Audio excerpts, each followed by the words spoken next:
Bismillahirrahmanirrahim. Assalamualaikum warahmatullahi wabarakatuh.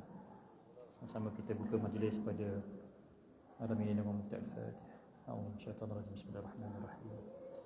Alhamdulillahirabbil alamin, arrahmanir rahim. Maliki yaumiddin, iyyaka na'budu wa iyyaka nasta'in. Ihdinas siratal mustaqim, siratal ladzina an'amta 'alaihim ghairil maghdubi 'alaihim waladdallin.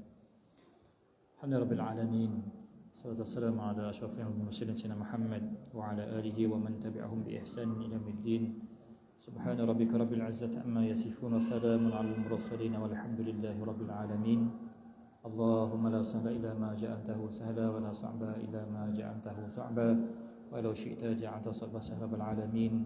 Ilahi anta maqsudi wa ridhaka matlubi a'tini mahabbataka wa ma'rifataka. Tuan Imam Bilal, pengurusi dan kuasa tanpa muslimin muslimat rahmati Allah Subhanahu wa taala. Alhamdulillah, pertama syukur pada Allah Subhanahu wa taala. Pada malam ini sekali lagi kita diizinkan oleh Allah Subhanahu wa taala untuk terus mengabdikan diri kepadanya.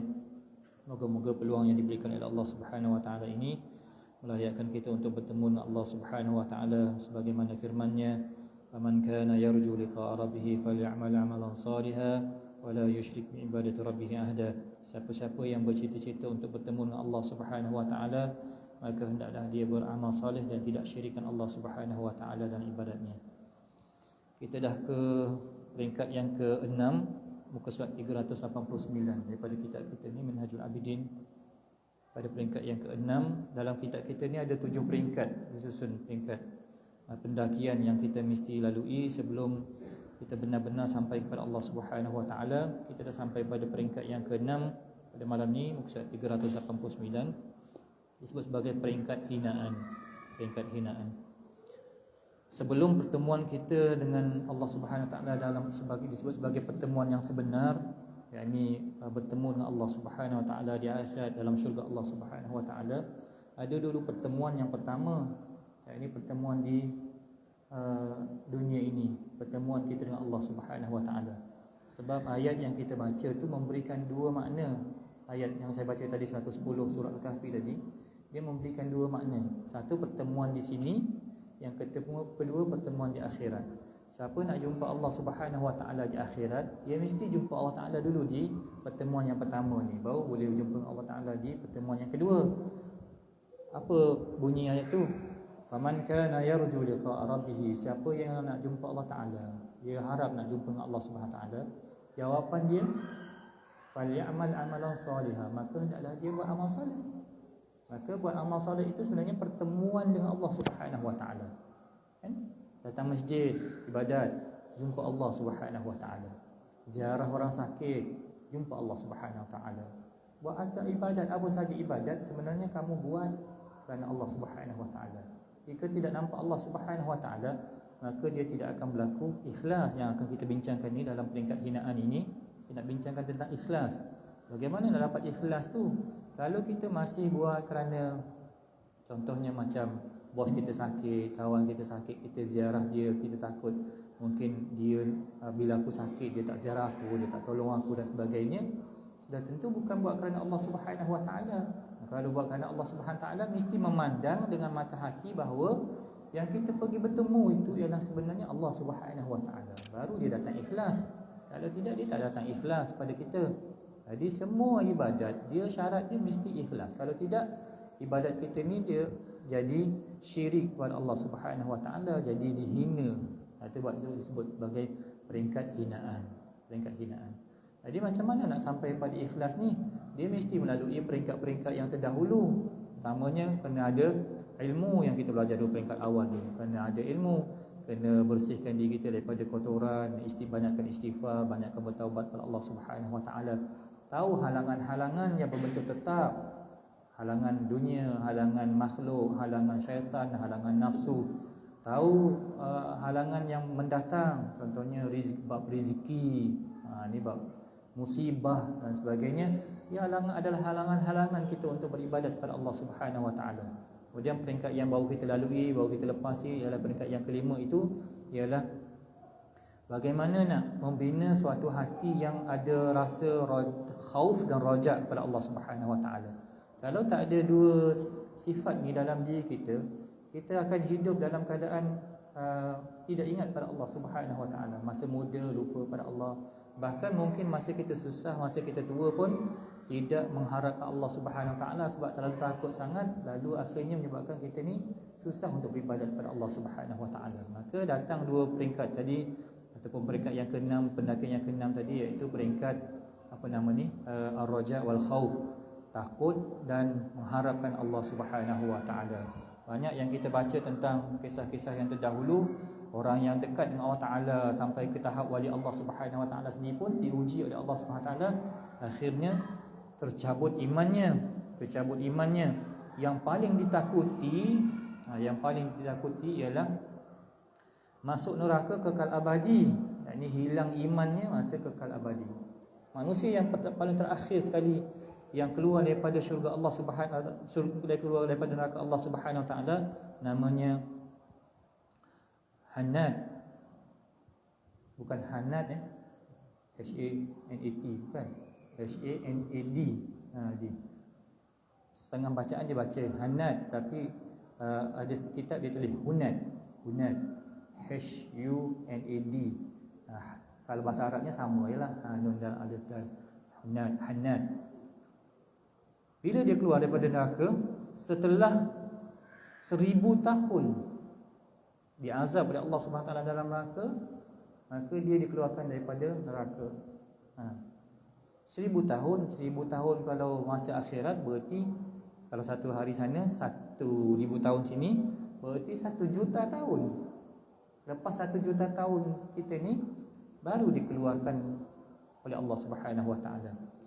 Dia ni bila merangkak ke syurga, jalan ke syurga, sampai syurga dia balik semula ke belakang. Balik semula. Masuk ke neraka balik. Allah Ta'ala kata, pergilah. Penuh dah ya Allah. Dah penuh orang. Dia manusia yang paling lewat. Penuh. Allah Ta'ala kata, pergi balik semula. Pergi semula. Tengok. Dia tengok lagi. Penuh lagi. Balik semula. Kata Allah Ta'ala, pergi. Kamu ke sana. Aku sediakan syurga bagi kamu sebesar 10 kali ganda daripada dunia ini. Katanya Hannad, ya Allah, engkau memperolokkan saya ke? Mana betul ke ya Allah? Betul. Yang sampaikan Rasulullah yang menyebut hadis ini, menyebut tentang perkara ini, senyum. Maksudnya orang ni sampai tak percaya dengan Allah Subhanahu Wa Taala, gitu kan. Jadi pergilah dia masuk syurga Allah Subhanahu Wa Taala. Para ulama membincangkan perkara ini, termasuk Hasan Basri menyebut bahawa sangat bagus jadi macam Hannad. Paling kurang pun dia masuk syurga Allah Ta'ala balik. Kalau tidak, kekal abadi dalam neraka Allah Subhanahu Wa Ta'ala. Jadi kalau bolehlah aku ni pun nak jadi macam Hannad juga, kata Hasan Basri.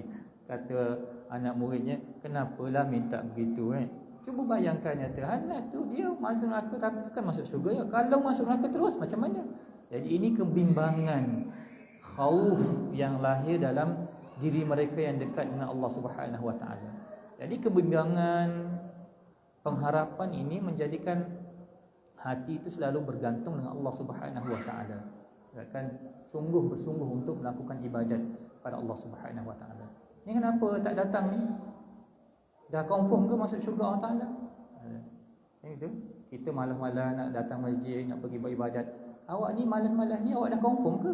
Mereka yang dah diberikan jaminan oleh Allah Subhanahu Wa Taala, Umar, Uthman, Abdul Rahman, Auf, ini mereka yang diberikan jaminan syurga oleh Allah Taala. Tapi cara mereka beribadat, mereka sangat takut. Mereka ni dimasukkan dalam neraka Allah Subhanahu Wa Taala. Kita yang tidak ada apa-apa jaminan lagi pun buat ibadat macam lebih confirm daripada dia, lebih confirm daripada mereka yang dah dijanjikan oleh Allah Subhanahu Wa Taala masuk syurga Allah Taala. Jadi mengingatkan peristiwa-peristiwa begini akan menyebabkan kita ni akan selalu bergantung dengan Allah Subhanahu Wa Taala. Dia menghidupkan hati. Soalannya, ilmu kita dah ada tapi hati ni dia tak hidup. Macam mana kita nak hidupkan hati ni? Proses untuk menghidupkan hati. Tidak ada cara lain kecuali engkau sentiasa memberikan makanan ataupun engkau sentiasa memberitahu pada diri engkau tentang wujudnya Allah Subhanahu Wa Taala pada hati kita. Maksudnya sentiasa menyebut Allah Subhanahu Wa Taala. Perkara mudah yang diajar oleh Rasulullah sallallahu alaihi wasallam ialah Semua perkara mulakan dengan bismillahirrahmanirrahim. Buat apa-apa bismillahirrahmanirrahim. Nak duduk bismillahirrahmanirrahim, nak bangun bismillahirrahmanirrahim, nak jalan bismillahirrahmanirrahim, nak duduk, nak tidur bismillahirrahmanirrahim, nak makan bismillahirrahmanirrahim, nak isap rokok bismillahirrahmanirrahim. Boleh insya-Allah. Boleh. So, kata ni live kan? Kata Ustaz Zubidin ni pergi mana-mana masjid dia sebut isap rokok baca bismillahirrahmanirrahim. Yang isap rokok sendiri pun bila kita suruh itu dia tengok muka kita. Kenapa awak tengok muka saya? Mana boleh Ustaz baca bismillah. Kalau tak boleh baca bismillah, tak boleh buat. Tak boleh buat. Semua urusan di atas muka bumi ni, kalau kita baca bismillah, kita rasa tak boleh tu, maknanya perbuatan kita tak boleh buat. Tak boleh buat. Tapi kalau kita minum air, kita tak baca bismillah, dia kosong, tak dapat apa-apa. Minum, dapat minum. Hilang dahaga, hilang, Allah Ta'ala bagi hilang, tapi tidak ada keberkatan. Tak dapat apa pahala. Itu isap rokok, kita kata isap rokok tak boleh langsung. Tak baca bismillahirrahmanirrahim. Tak boleh Ustaz. Mana boleh baca bismillah. Mana kita tahulah bahawa benda tu sama ada dia tak boleh ataupun kan?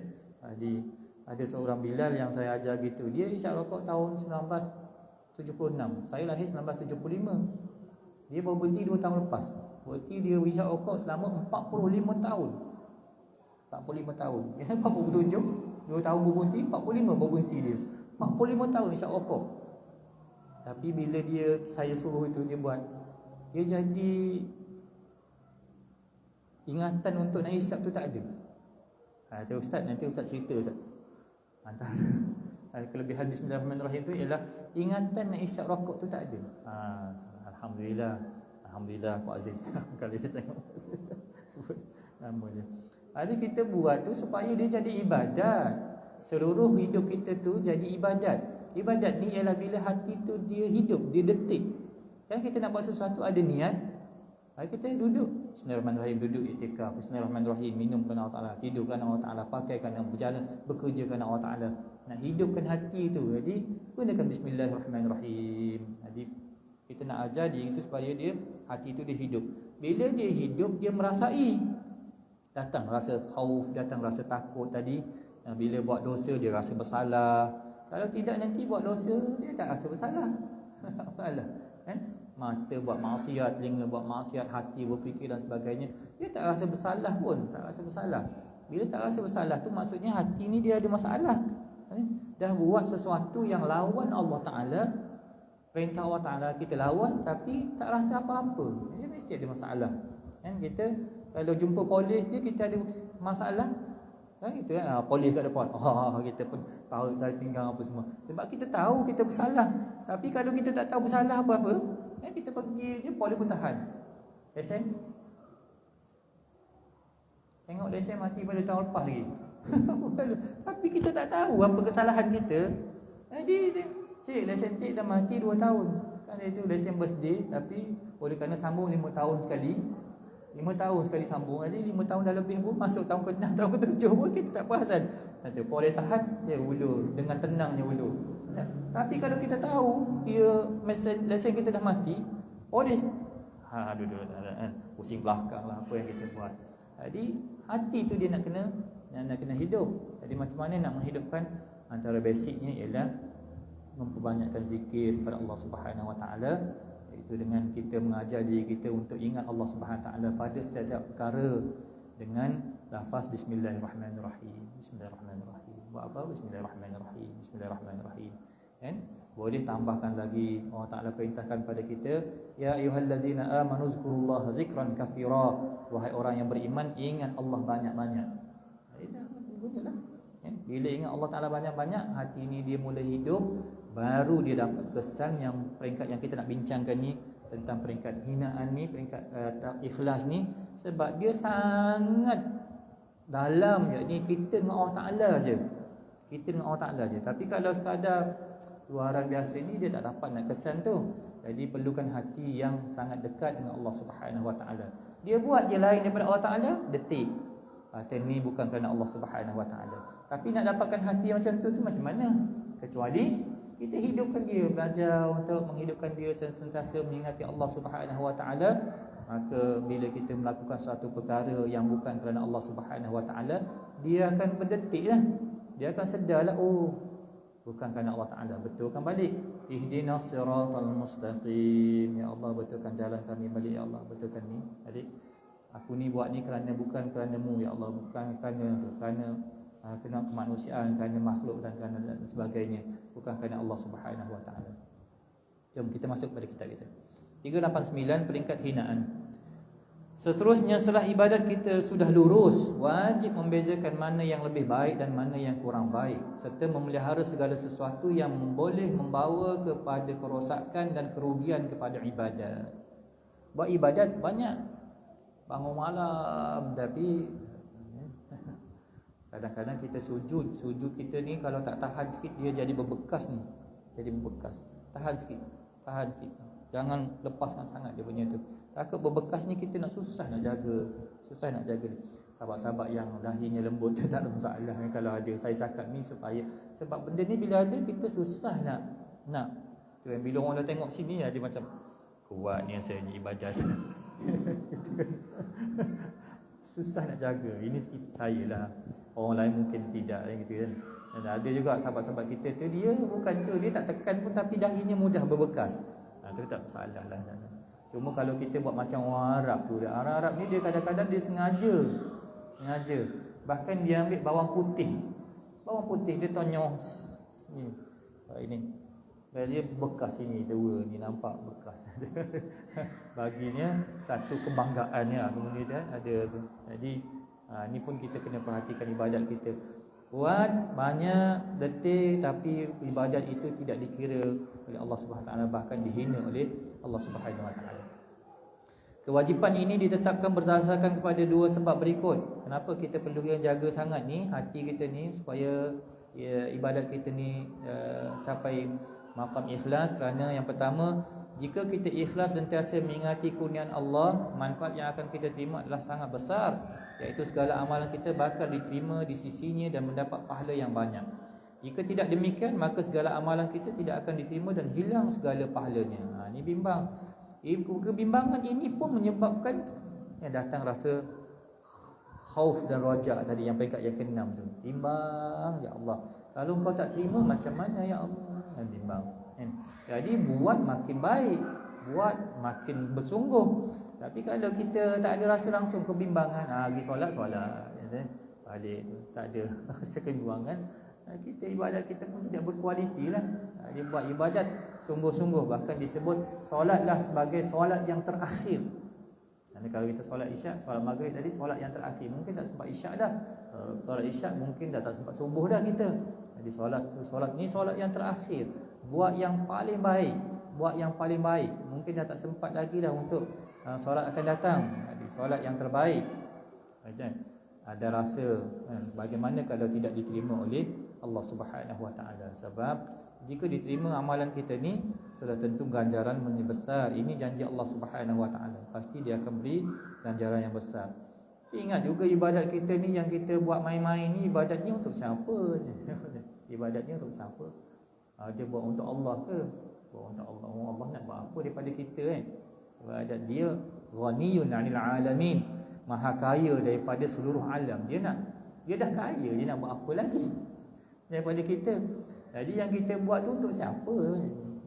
Jadi untuk kita. Kalau buat untuk kita, buat macam tu, hasilnya pun macam itulah kita akan dapat lihat. Jadi kalau kita buat bersungguh, maka kita akan lihat hasilnya, hasil yang sangat baik yang akan dibalas oleh Allah Subhanahu Wa Taala kepada kita. Asas kepada perkara ini sabda Rasulullah sallallahu alaihi wasallam, "Inna Allah Subhanahu Wa Taala yaqul, ana aghnal aghniya minasyirk. Man 'amila amalan fa asyraka fi ghairi fanasibi lahu fa inni la aqbalu illa ma kana li khalisan." Sesungguhnya Allah Ta'ala berfirman, aku ini tidak memerlukan sertaan syirik daripada yang lain.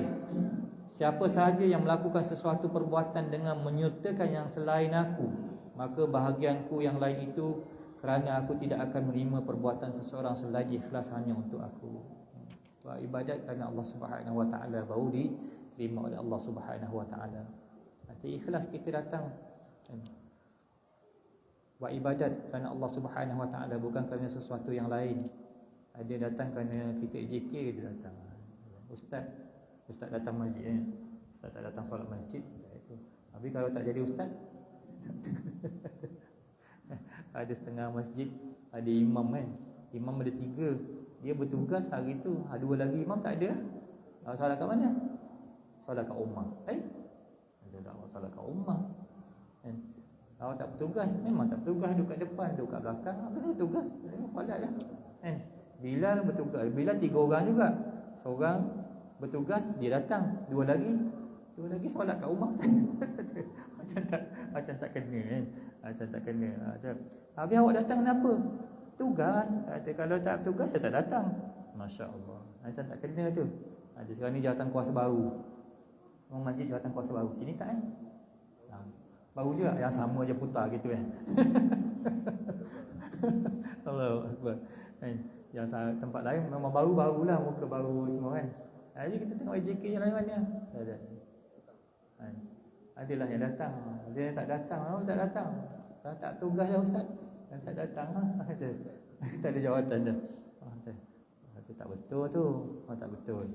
Kalau buat kerana Allah Subhanahu Wa Taala pergi ya. Sama ada pegang tak pegang pun, sama ada ustaz tak ustaz pun tetap pergi solat kat masjid lah. Solat di rumah Allah Subhanahu Wa Taala.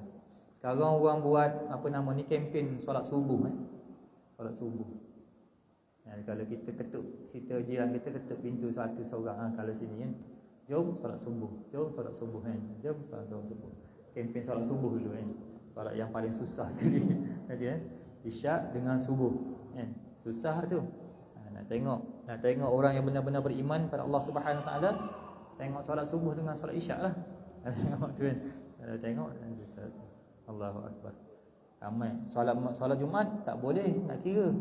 Solat Jumaat semua datang. Tengok esok subuh. Lepas lusa hari Jumaat, lepas tu tengok subuh. Subuh tak datang, ada masalah tu. Masalah. Kempen solat subuh.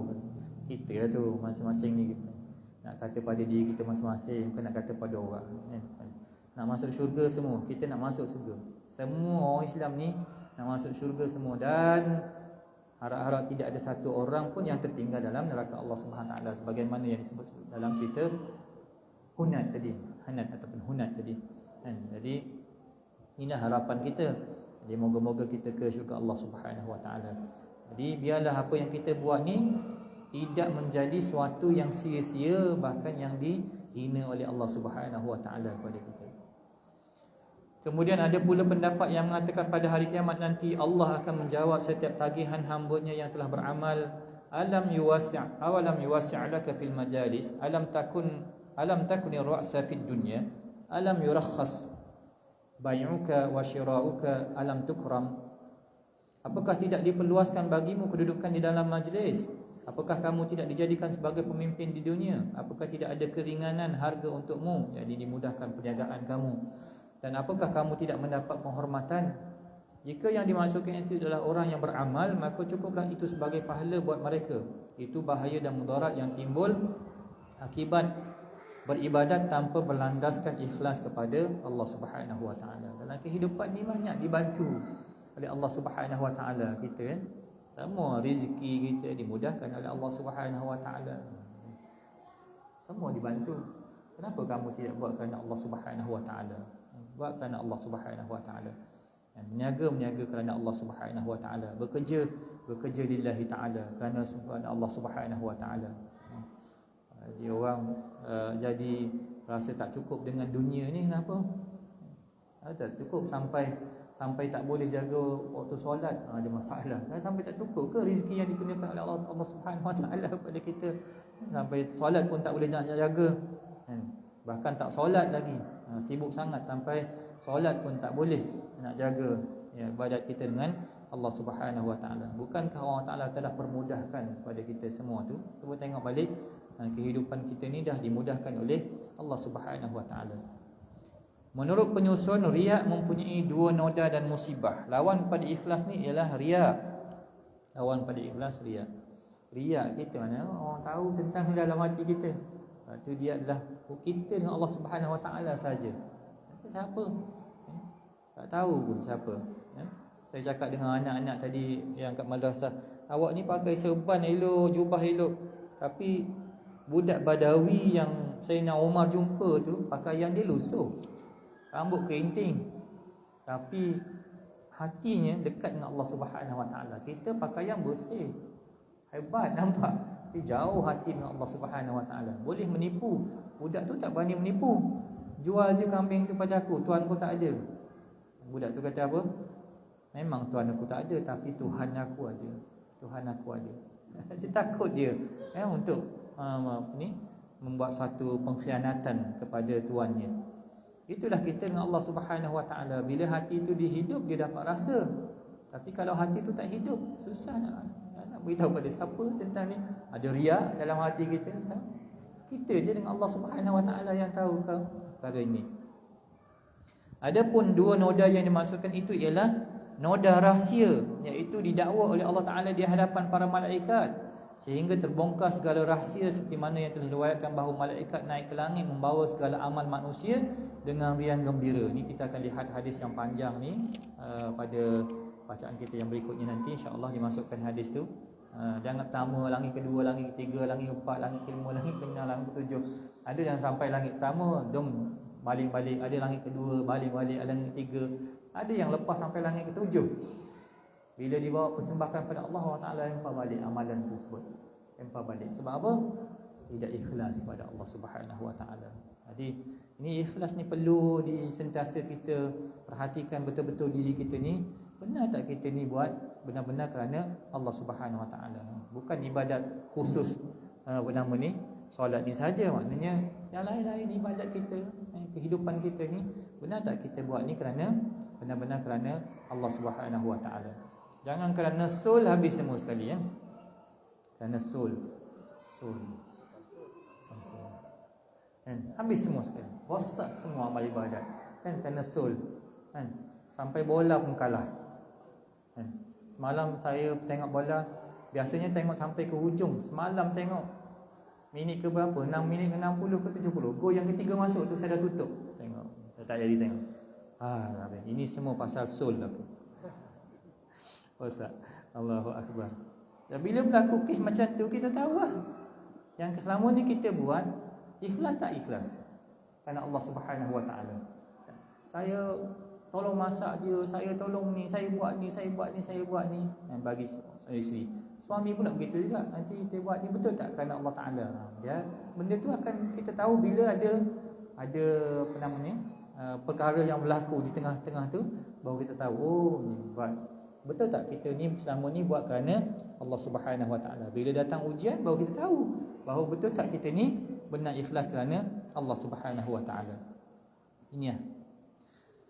Akan tetapi Allah Taala berfirman, lemparkan amal ke neraka Sijjin kerana dia beramal tidak dengan lillahi Taala. Ni boleh tengok dalam surah Al-Mutaffifin ni. Kalla inna kitabal fujjari lafi Sijjin. Bahkan Kitabul Fujjar, ini kitab catatan amalan orang-orang yang derhaka kepada Allah Subhanahu Wa Taala ini orang yang tidak ikhlas kepada Allah Subhanahu Wa Taala ni, lafi Sijjin, dalam neraka Sijjin. Dia akan neraka. Selama ni buat amal ibadat, ada catatan amalan, tapi baling dalam neraka Sijjin. Ini takut kita. Penulis ni pun kalau sahabat-sahabat tengok dia punya peringkat yang ke-6, dia tulis sikit, dia tulis kat bawah tu moga-moga kita tidak tergolong. Dia tulis sikit ayat tu, lepas tu dia moga-moga. Penulis kitab ni pun ulama besar pun sangat bimbang, takut-takut berlaku pada dirinya. Yang kita ni macam okey je, tenang je gitu kan. Allahu Akbar. Ini kerana apa? Kerana kita tak selalu memerhatikan amal ibadat yang kita buat. Kalau kita perhatikan amal ibadat yang kita buat ni, ya Allah, terima ke tidak ni, ikhlas ke tidak aku ni pada Allah Subhanahu Wa Taala. Macam berat je nak melangkah kaki ke rumah Allah Taala, macam berat je nak baca Quran, macam berat je nak bersedekah, macam benda-benda tu kalau kita tengok nilai diri kita, Masya Allah, menyebabkan harapan tu tinggi. Ya Allah, tanpa rahmat-Mu ya Allah, memang tak masuk syurga Allah Subhanahu Wa Taala. Tak masuk syurga, gitu kan? Tapi datang khauf, datang rajak kepada kita. Jadi bincang tentang ikhlas ni lagilah. Macam mana ni ya Allah, kalau Engkau tidak menolongnya, engkau tidak menolong aku untuk lurus ni, maka aku tidak akan sampai kepadamu wahai Tuhanku. Pada hari kiamat yang kedua, pada hari kiamat Allah mencemar dan menghina namanya di hadapan semua makhluk. Semua makhluk kita ni diadili depan semua makhluk Semua makhluk tu dia. Seorang semua akan diadili oleh Allah Subhanahu wa taala. Rasulullah sallallahu alaihi wasallam bersabda, "Innal mura'i yunadi yaumal qiyamah bi arba'ati asma, ya kafir, ya fajir, ya ghadir, ya khasir, dalla sa'yuka wa batala ajruka, fala khalaqa lakal yawm, iltamis al-ajr mimman kunta ta'malu lahu, ya mukhadi', innal jannata takallamat wa qalat ana haramun ala kulli bakhil wa mura'in." Orang yang bersifat riya akan di hari kiamat nanti akan dipanggil dengan 4 julukan. Kemarilah hai kafir, silakan kemari hai penjahat, ke sini hai pengkhianat, dan ke sini engkau hai orang yang rugi. Ada satu kita ni, Allahu akbar. Amalmu adalah sesat, pahala kamu batal dan tiada bahagian untukmu pada saat ini. Sekarang mintalah pahala kepada orang yang membuat kamu riya. Dan syurga berkata kepadanya, syurga kata pada ana haramun alayya ala kulli bakhil wa mura'i. Ini tak masuk. Syurga kata apa? Aku ni diharamkan, haram kepada orang yang bakhil dan menunjuk-nunjuk buat amal ibadat. Bukan kerana selain daripada Allah Subhanahu wa taala. Maka gitulah balasannya, dihina oleh Allah Subhanahu wa taala di hari akhirat nanti. Riwayat lain mengatakan bahawa orang yang demikian kelak pada hari kiamat akan dijeriti atau ditengking dengan keras sehingga semua makhluk mendengarnya. Ni saya tengok satu video YouTube yang bina badan tu yang ditegur oleh seorang pengacara, pergi duduk sana. Dia pergi jalan sana je, dia ambil tu, dia paling dia sepak. Baru tengking gitu, baru maksudnya dengan agak suara yang agak tinggi, kita Masya Allah akan ditengking di akhirat nanti. Orang yang buat amal ibadat ni bukan kerana Allah Subhanahu wa taala, tengah-tengah orang ramai tu akan ditengking, dijerit oleh para malaikat kepada kita ni. Allahu akbar. Ini keadaan-keadaan yang kalau kita boleh bayangkan sikit pun mesti kita akan jaga hati ni supaya dia beribadat semata-mata kerana Allah Subhanahu wa taala. Soalannya lagi dia balik pada diri kita juga. Hati tu dia bila dia keras ataupun dia tak hidup, dia tak perasan dia sudah menunjuk, dia tak perasan. Macam buat seolah-olah macam orang tawaduk tapi rupanya hati dia ni bila keras jauh daripada Allah Taala, dia tak perasan. Sebab tu kita kata mesti menghidupkan hati dulu. Awalnya mesti kerja kita proses untuk menghidupkan hati ni. Antara yang mudah ni ialah Bismillahirrahmanirrahim. Dengan niat hidupkan hatiku ya Allah. Hidupkan hati. Teringat saya Ustaz Zainal Asri cerita tentang kalimah. Tahun ni tahun 2023. Tahun 2024 dia cukup 100 tahun. Setiap 100 tahun akan dibangkitkan seorang mujaddid, imam, satu imam. Dan kalau ikutkan kiraan dia tahun 2024 tu Al-Mahdi keluarlah. Cuma nak bawa istilahnya Al-Mahdi keluar ni dia guna istilah zuhur. Zuhur ni maksudnya muncul. Dajjal dia tak guna zuhur tapi dia guna perkataan khuruj, keluar. Maksudnya dia ditanam di satu tempat, maka dia keluar daripada tempat yang ditanam tu. Nabi Isa AS tidak digunakan perkataan zuhur, tidak digunakan khuruj, tapi digunakan perkataan nuzul. Tiga-tiga ni menunjukkan bahawa tiga-tiga ni dah ada. Satu perlu keluar je, yang kedua zuhur, munculkan diri. Yang ketiga ni turun. Semua dah ada. Bila masanya? Bila masanya nak keluar? Bila masa tak kira tu, yang pentingnya itu di sisi Allah Ta'ala dia akan keluar. Cuma ceritanya bila dia keluar, apa jadi pada kita? Apa jadi pada kita? Kita jadi pengikut ke jadi penentang? Kalau ikut kepada Nabi, Nabi ni hidup dengan kaum Quraisy berapa lama? Selama 40 tahun Nabi hidup dengan mereka. Mereka gelar dia Al-Amin apa semua. Bila Nabi kata aku Nabi, apa berlaku? Semua menentangnya. Semua menentang. Sikit saja yang beriman dengan Rasulullah SAW. Begitu juga Al-Mahdi ni bila dia keluar, ramailah yang akan menentangnya. Moga-moga kita tidaklah, insya-Allah. Moga-moga tidak. Apa yang menyebabkan kita tidak menentang?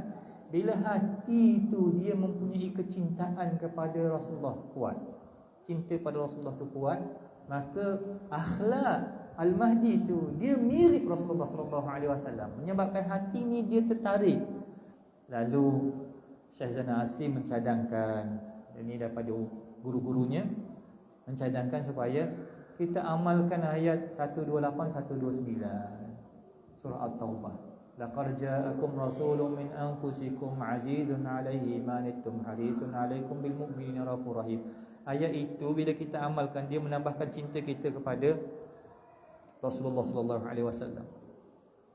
Bila ada cinta, bila jumpa dengan kekasih, dia akan tertarik. Itu dia punya proses.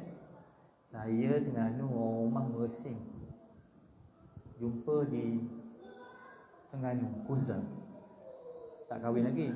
Seorang pergi Mesir, seorang datang ke UTM belajar. Dia jumpa, dia tengok, macam berkenan. Macam mana boleh dia tarik tu? Jadi itulah yang dimaksudkan bila Al-Mahdi ni keluar, cinta tu ada. Cinta tu dia akan menarik untuk kita patuh kepadanya, kita ikut dia. Jadi disyorkan kepada kita untuk memupuk cinta itu dahulu. Begitulah juga dengan yang lain-lain ni. Kalau kita ni hatinya dah mula hidup, bila dia lari je daripada jalan Allah Subhanahu Wa Taala, akan diberitahu, akan disedarkan oleh Allah Subhanahu Wa Taala.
Bismillahirrahmanirrahim. Wa bihi nasta'in wa la udwana illa 'alal zalimin, amma ba'd. Maka musibah daripada sifat riya. Situ. Riwayat lain mengatakan bahawa orang yang demikian kelak pada hari kiamat akan dijeriti oleh atau ditengking dengan keras sehingga semua makhluk mendengarnya. Mana orang yang suka menyembah manusia, bangunlah kalian semua, ambillah pahala daripada orang yang kau sembah, kerana aku tidak akan menerima sebarang amalan yang dicampuri dengan sesuatu. Itu buat kerana siapa? Minta pahala dengan dia. Itu buat kerana siapa?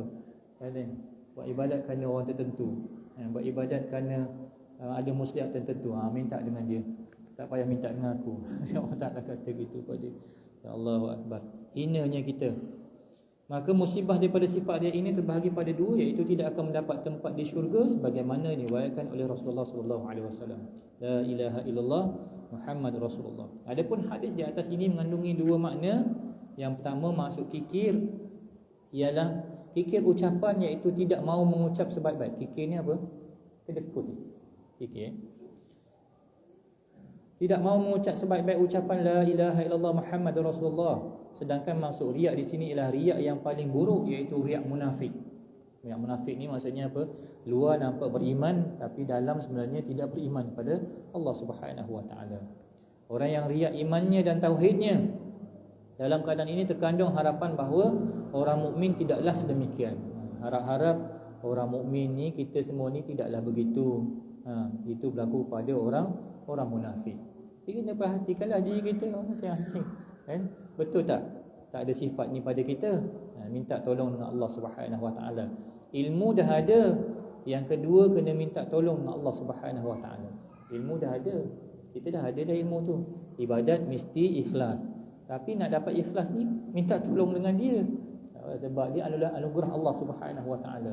Maka selalu minta tolong dengan Allah Subhanahu Wa Taala. Allahumma inni ala zikrika wa syukrika wa husni ibadatik. Wahai Tuhanku, bantu kami untuk kami ni ingat pada Engkau. Buat biar nampak Engkau saja Allah. Buat kerana Allah Subhanahu Wa Taala, bukan buat kerana yang selain daripada Allah Subhanahu Wa Taala. Wa husni ibadatik, dan baik, bagus dalam beribadat pada Engkau ya Allah. Ini minta tolong. Kemudian mesti ada salik, dipanggil. Salik ni ya. Salik ni apa? Orang yang berjalan, maknanya suluk, berjalan, sentiasa ingat Allah Subhanahu Wa Taala. Ada amalan tertentu, zikir tertentu yang boleh mengingatkan kita kepada Allah Subhanahu Wa Taala. Contoh, ambillah amalan Imam Ghazali, contoh hari Rabu ni hari Rabu kan? Ya, Rabu. Selasa, Rabu. Hari Rabu apa? Astaghfirullahalazim. Hari Khamis subhanallah wa bihamdi subhanallahil azim, kan? Hari Jumaat ya Allah ya Allah ya Allah, gitulah kita susun. Ataupun nak ambil apa? Istighfar sepanjang hari boleh. Salawat sepanjang hari boleh. Boleh. Tak ada masalah. Yang penting ialah mesti ada suatu amalan yang mengingatkan kita kepada Allah Subhanahu Wa Taala. Kamu kena buat dulu. Minta-mintalah. Tapi nak ingat Allah Subhanahu Wa Taala, kita buat, baru Allah ingatkan kita. Fazkuruni azkurkum. Kamu ingat pada aku akan ingatkan kamu. Fazkuruni azkurkum. Kita buat, minta tolong Allah Subhanahu Wa Taala. Kan hati ni dia dekat dengan Allah Subhanahu Wa Taala. Bila dia jauh je daripada Allah Ta'ala akan beritahu pada kita, ni dah jauh ni, dah berlaku syirik ataupun dah berlaku riak dalam diri kita. Yang kedua, jika mereka tidak berhenti daripada sifat riak dan kedekut serta tidak menjaga diri, maka dia akan mendapat dua bahaya. Yang pertama, menanggung akibat daripada sifat itu sehingga jatuh kufur dan musnah syurga baginya. Perkara ini kalau dibiarkan nanti, dia akan jadi masalah, makin jauh-jauh daripada Allah Subhanahu Wa Taala. Bahkan ada orang yang dah rosak akidahnya. Rosak akidah. Solat tapi akidahnya dah rosak. Apa maksud akidah tu? Akidah ni ialah simpulan mati. Simpul mati. Simpul mati. Tak boleh main-main dengan hukum-hukum Allah Subhanahu Wa Taala. Contoh, apa salahnya kalau kita minum arak? Itu kan? Boleh kan minum? Awak nak minum lah, tapi jangan pertikaikan hukum. Kan? Fasik, jatuh hukum, dosa besar. Tapi bila awak pertikaikan, Cantumlah. Rosak akidah tu, rosak. Arak, judi dan sebagainya. Awak nak berjudi, judi ya. Duduk situ sepanjang hari, daripada pagi sampai ke malam pun berjudi. Habis beli lagi. Tak masalah. Dosa besar. Tapi kalau awak petikaikan, apa ni haram, dia tahu haram aja kan. Tu boleh menyebabkan rosaklah imannya. Jadi kena jaga-jaga sampai takut-takut menyebabkan iman kita rosak. Bila iman rosak, kemungkinan besar ialah neraka kekal abadi. Yang kedua, sifat kikir dan riak lambat laun akan menghilangkan iman sehingga mengalaminya akan kekal di dalam neraka Allah Subhanahu Wa Taala. Ini yang ditakuti. Sebab tu kita belajar ini merawat hati kita, cari ilmu, beramal. Nak merawat hati kita, bukan nak merawat orang lain pun, tapi nak merawat hati kita ni supaya dia benar-benar ikhlas pada Allah Subhanahu Wa Taala. Tapi kalau kita tak buat kerja, tak tahu macam mana nak ikhlas. Kena buat kerja, baru kita tahu. Nanti orang ni kata pada kita, orang ni tu sebagainya, baru kita baiki hati itu supaya dia berada di landasan yang benar. Walaupun kita dah ada ilmu, tapi kita tak beramal, susah. Contoh, bab sedekah. Macam mana nak ikhlas, Ustaz? Saya kalau sedekah tak ikhlas lagi, Ustaz. Jadi saya tak sedekah. Kalau awak tak sedekah, macam mana awak nak tahu macam mana nak jaga hati itu supaya ikhlas? Ustaz, saya ni tak khusyuk solat, jadi saya tak solat, Ustaz. Itu kan? Tak solat, khusyuk. Awak kena buat dulu, baru awak tahu macam ni, dia ada masalah ni, dia ada masalah ni. Jadi baiki yang ni, kan? Kita usaha untuk dapatkan khusyuk pada Allah Subhanahu Wa Taala. Kalau kita tak buat, macam mana kita nak tahu perkara tersebut? Jadi jalan dulu, jalan dapat ilmu, kemudian terus berjalan, minta tolong dengan Allah Subhanahu Wa Taala bantu kita agar hati ini benar-benar dapat meneruskan ibadat, dan ibadat itu diterima oleh Allah Subhanahu Wa Taala. Ibadat yang diterima oleh Allah Subhanahu Wa Taala kita akan menerima balasan yang sangat besar daripada Allah Subhanahu Wa Taala. Ini baru satu perkara belum lagi. Saya nak cadangkan, insya-Allah kita lompat-lompat sikit. Lompat apa? Sebelum puasa kita berhenti lagi ni, ada hujung bulan ni dah masuk bulan Rejab. Jadi Rejab, Syakban, Ramadan. Jadi takut tak sempat habis lagi. Jadi saya cadangkan kita lompat-lompat sikit. Mana adalah tempat-tempat yang kita baca, ada tempat. Jadi sebelum puasa, sadaqallahul azim. Jadi khatamlah kitab kita. Kalau tidak, nanti sambung pula tahun depan lagi. Kata insya-Allah. Kita bincang lagi pada kitab lain pun nanti akan bincang juga. Semua dalam cerita-cerita yang lain. Nanti insya-Allah kita yang pentingnya ambil dulu motivasi pertama ialah nak habiskan kitab dulu. Jadi pertemuan kita ada berapa lagi? Lebih kurang 3-4 kali lagi pertemuan kita ni. Moga-moga sempatlah saya habiskan kitab Minhajul Abidin ni yang dah makan 6 tahun 7 tahun kita bersama ni, insya-Allah. Semoga Allah Subhanahu Wa Taala bagi kepada kita umur yang panjang, lagi kekuatan untuk kita lakukan ibadat kepada Allah Subhanahu Wa Taala, dan digunakan ikhlas benar-benar kepada Allah Subhanahu Wa Taala sehingga tidak ada lagi syirik, sebagaimana yang Allah Taala beritahu pada kita di hujung surah Al-Kahfi itu, "Faman kana yarju liqa'a rabbih falyamal 'amalan shalihan wa la yusyrik bi ibadati rabbih ahada." Siapa yang bercita-cita untuk bertemu dengan Allah Subhanahu Taala, maka hendaklah dia beramal soleh dan tidak syirik kepada Allah Subhanahu Taala dalam ibadatnya. Ini buat ibadat.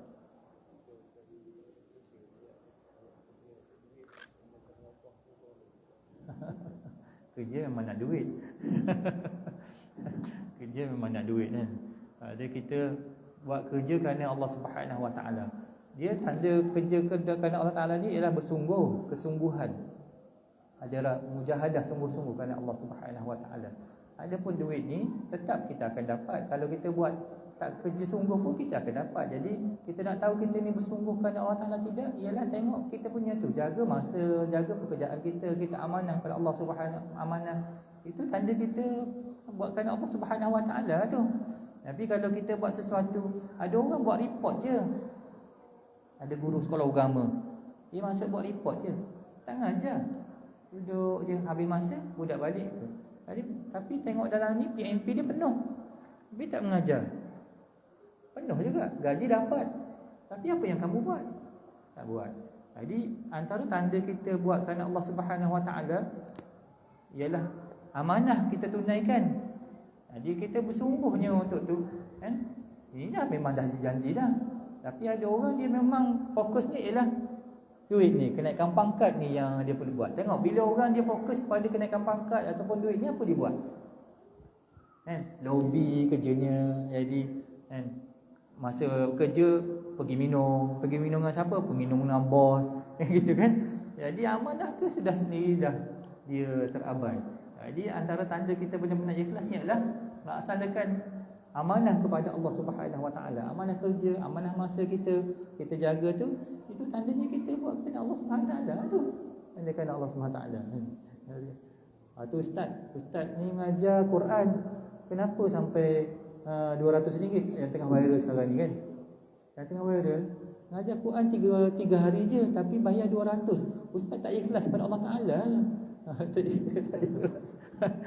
Dia tak ikhlas. Kalau gitu awak pun pergi kerja, janganlah ambil duit. Barulah awak ikhlas pada Allah Taala. Bekerja ikhlas kerana Allah Taala. Awak tak payah tu kan? Tak payah ambil duit. Allahu Akbar. Bagi pada saya pun tak apa. Tak betul. Jadi dia buat tu ialah dia melaksanakan tanggungjawab dia sungguh-sungguh. Tengok kat situ. Dia ni amanah, dia ikhlas ke tidak, tengok pada amanah dia. Tengok pada kerja yang dia buat tu. Bukan dia pandang pada situ, tapi dia pandang pada kerja. Dia selesai semua kerja yang dipertanggungjawabkan oleh yang sepatutnya dia buat, maka sebenarnya ia telah benar-benar ikhlas kerana Allah Subhanahu Wa Taala. Yang penting ada niat lah, kan? Mesti ada niat dulu, kan? Dan niat ni dia akan datang je kacau, benda dia akan kacau kita kan. Syak dan sebagainya akan datang, syaitan ni dia akan ganggu perjalanan hati kita ni. Maka perbaharui dia, sentiasa perbaharui. Ada orang dia niat kerana manusia, tapi dalam perjalanan belum lagi orang tu puji dia. Contohnya, orang belum lagi puji. Ini pun akan dibincangkan sikit nanti. Orang belum lagi puji, tapi sebelum orang puji tu dia belum sempat lagi untuk baiki dia punya niat. Maka dia diterima balik keikhlasan dia kepada Allah Subhanahu Wa Taala. Walaupun pada asalnya dia pergi tu, aku buat ni nanti orang tengok dia ni. Tapi belum lagi dia terima pujian tu ataupun yang dia niat untuk dapatkan tu, dia ubah balik dia niat dia kerana Allah Subhanahu Wa Taala. Maka Allah Taala betulkan balik dia punya keadaan. Jadi niat ni dia akan masih ada peluang untuk kita tu perbaiki dia daripada semasa ke semasa, sehingga kita memang benar-benar buat hanya nampak Allah Subhanahu Wa Taala. Jadi sebab dia kata apa dalam ayat tu sangat jelas, siapa yang buat amal, siapa yang nak jumpa Allah, maka hendaklah dia buat amal soleh. Ceritanya ikhlas tak ikhlas ni kita tak tahu, tapi amal kita tu soleh tak? Dia sempurna tak? Dia punya syarat amal kita tu. Kalau kamu buat amal soleh tu, maksudnya kamu buat kerana Allah Subhanahu Wa Taala tu. Tapi kalau dia tak soleh, amalan tu, kerja kita tu tak soleh, maka dia bukan kerana Allah Subhanahu Wa Taala. Jadi kita nak tengok kualiti kerja kita tu. Baru kita tahu kita ni benar-benar buat kerana Allah Subhanahu Wa Taala ataupun tidak. Wallahu a'lam. Alhamdulillah alamin, wassalatu wassalamu ala asyrafil anbiya'i wal mursalin Muhammad wa ala alihi wa sahbihi wasallam. Allahumma inna nas'aluka lisanan ratiban bi dzikri wa qalban mafhuman bi syukri wa badanan hajinan lajinan bi ta'ati. Allahumma inna nas'aluka imanan kamila wa nas'aluka qalban khashi'a wa nas'aluka ilman nafi'a wa nas'aluka yaqinan sadiqa wa nas'aluka dinan qayyima. Nas'aluka al-'afiyata min kulli baliyyah wa nas'aluka tamamal ghina 'anil nas wa hablana haqiqatal iman bik hatta la nakhafa wa la narju ghayraka wa la na'budu shay'an siwak. Waj'al yadaka mabsutatan 'alaina wa 'ala ahlina wa auladina wa man ma'ana bi rahmatik wa la takilna ila anfusina tarfata 'ain wa la aqalla min zalika ni'mal mujib. Sallallahu ala khairi khalqi sayyidina Muhammad wa ala alihi wa sahbihi wa sallam. Alhamdulillahi rabbil alamin.